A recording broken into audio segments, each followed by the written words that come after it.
There's one thing you do not want to be: exchangeable. As an employer, you do not want to be in the place that people say, yeah, you offer something, but that's not really special, is it? You probably say, we offer some great things, but let's face it, others offer great aspects concerning employment as well. When you say you have nice colleagues around, most likely your competitor will not say, well, our colleagues are horrible. So you see, many aspects are exchangeable. What distinguishes many brands on the job market is that many organizations say our story is a different one. When you hear a certain brand, what you most likely will remember is the story you connect with these brands. So the question is, what's your story? Our topic today is employer branding and the relevance of storytelling. We're going to talk about positive examples, of course. And when you say, well, there are negative examples and they just happen, you can't do anything about that. Well, you can take care that even negative moments can turn out positive. I will give you an example which just happened last week. But let's start with a positive example first. You most likely heard of Eurovision. When you're in Europe, you of course heard of it. It just recently happened. When you're outside of Europe, you may or may not have heard about it. It's a huge song competition. More than 400 million people watched the whole competition so far. And Eurovision means any country participating. Usually it was Europe, but now you also have Australia participating. They send one candidate, and there's often a semi-final and the pre-qualification round. Every country can send one competitor in, then there's a jury vote and a public vote. It's always pretty big fun when you like it. Then at the end there's one winner, and often there's a big story about the winner and the country and where they come from, etc., etc. It has a pretty huge impact, not only on the music industry but also on tourism. That's why they still do it. This is why it's growing year by year. And this year the winner is Nemo. They won with the song Break the Code. It's their story about being a non-binary person and their journey to self-identity, who they truly are, to find out who they really are. And especially many young people relate to these stories. And their stories are not always about sexual identity. Their stories often are about finding out who you are. I give you a very simple example. Many young people today, who probably just leave school, think that I don't really know who I am when it comes to designing my life. The traditional story that many generations have lived one after another was that people said, you leave school, you buy a house, and then you live there for a certain while, probably start a family or whatever else you want to do in life. And that story is not relatable to many anymore. When you tell young people they should buy real estate, you will get an answer, and I can tell you it's not a positive one for good reasons. It's the first time that at Eurovision a non-binary person won. I'm not going into the horrible comments that some people made because they don't know what non-binary means, or a bunch of gammons going crazy over it. That's not the topic of today. The story of finding yourself is relatable for many. And of course, many picked it up. And of course, Switzerland was in a big focus. His hometown Biel is in a big focus, has huge impact on diversity. And as we all know, diversity wins. This, of course, is a positive story where now many brands pick it up, making it part of their story. And that didn't happen with Eurovision in the first place. That happened many, many years ago. You see, diversity, there's not only scientific backing for diversity, where diversity was picked up in the first place. Diversity wins on all counts. However, every single time there's a positive story, it doesn't take long until there's a negative one. And the negative one this time is Harrison Butker. He's the kicker of the Kansas City Chiefs. I'm talking about American football. In case you don't know what the kicker is the one who kicks the ball into the goal, slightly different than football or soccer in Europe. We're not getting deeper into the rules. His job is to kick the ball into a specially designed goal during the game. And he gave a commencement speech at Benedictine College in Kansas, the so-called homemaker speech. And with homemaker speech, you see in which direction is going. He gave a speech saying that women should embrace the term homemaker, stay home, have a family, and be happy with what they have there. The Benedictine College, and that was his derivation. He derived it from, he's a Catholic, Benedictine College in Kansas, a Catholic college, so he gave this message. And of course, he received, and rightly so, massive criticism for it.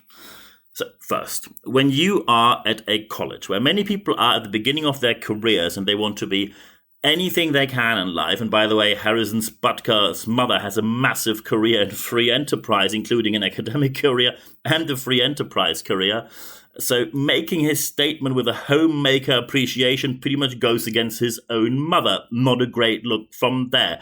But the massive criticism, of course, included, what does the employer say about that? What does the Association of Sports, the NFL, the National Football League, say about that? And of course, you could now say, oh, we shouldn't get into that. We shouldn't comment on this. Just let him have his speech and we move on. And that is the worst decision you could make when it comes to employer branding and the relevance of storytelling concerning and regarding your brand.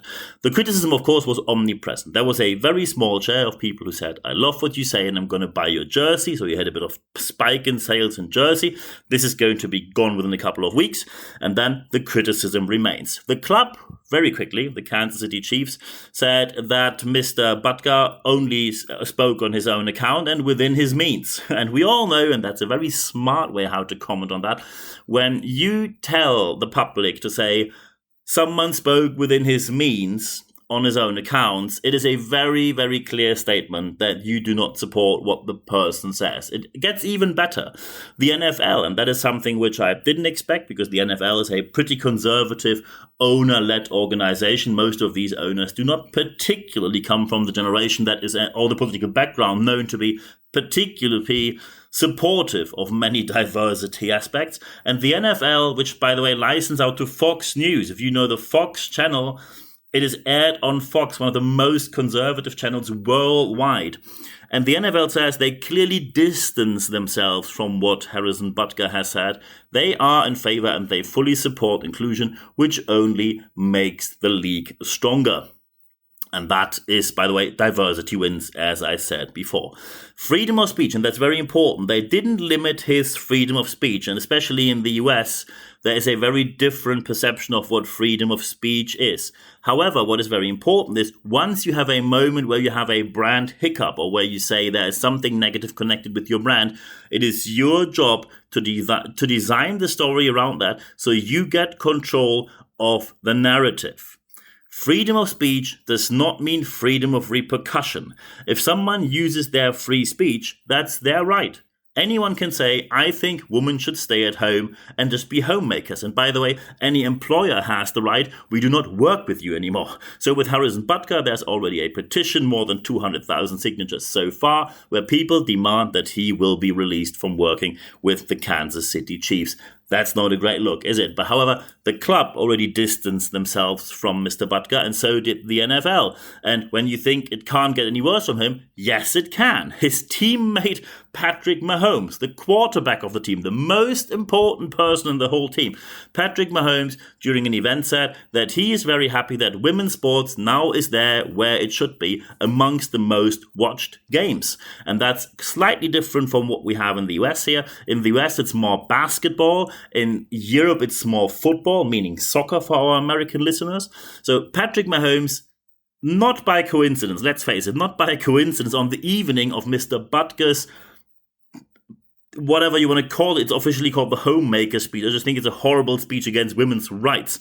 Patrick Mahomes uses the momentum and says, not with me, not on my team, not in my name. And that is how you respond to a negative situation.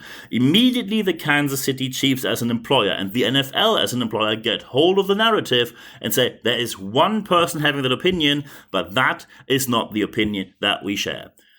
However, what is the situation you see in many organizations when this happens? Often you have people who say, oh, look, freedom of speech, we shouldn't get involved with now. It's a pretty important player. We shouldn't make the player angry because we pay them quite a lot of money. And that is the worst position you can have. When you have no position and you just float along with the situation, you become complicit. For a very simple reason, silence is violence, passivity is complicity. If the club didn't have to say anything, of course they would lose sponsors probably, and probably players would be less attractive for anyone working in the field, and the whole season, the whole NFL game, the whole league would be way less attractive for many people working there in many different ways. And by the way, I speak from experience here, and the speaking industry, we have a so-called association. We have quite a number of associations there. None of them are official trade body, although some of them pretend they are.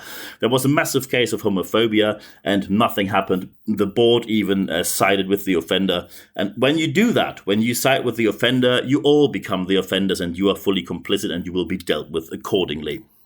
However, when you have great leaders, as in this case Patrick Mahomes, who spoke up and says women's sports is where it should be, you see it is possible to get hold of the narrative when something bad happens. So even bad moments can turn out pretty well when you act accordingly in a timely manner. The method which is used here is always the same. It's the SPE method designed by Alan Stevens from the UK.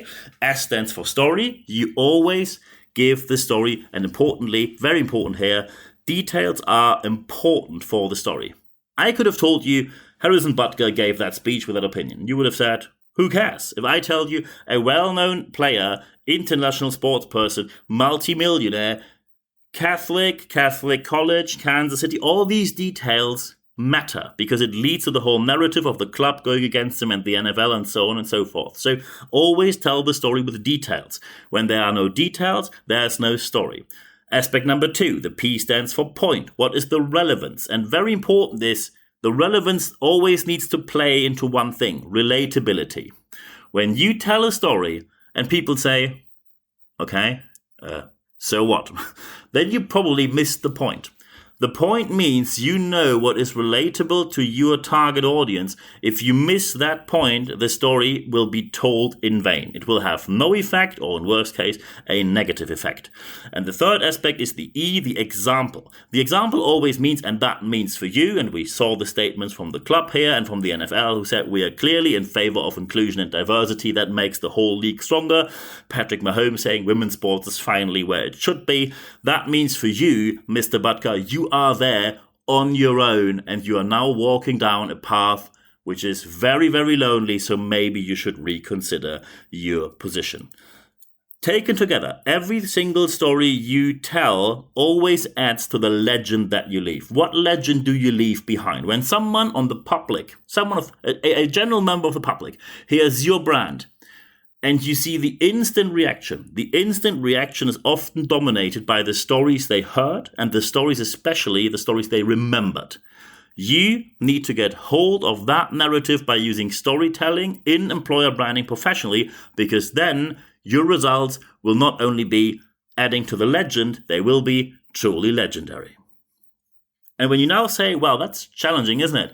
It is. And let's have a chat about that. If you like to have some questions or have a discussion about that, feel free to contact me. nb@nb-networks.com is my email address. Of course, you find the email in the show notes of this podcast.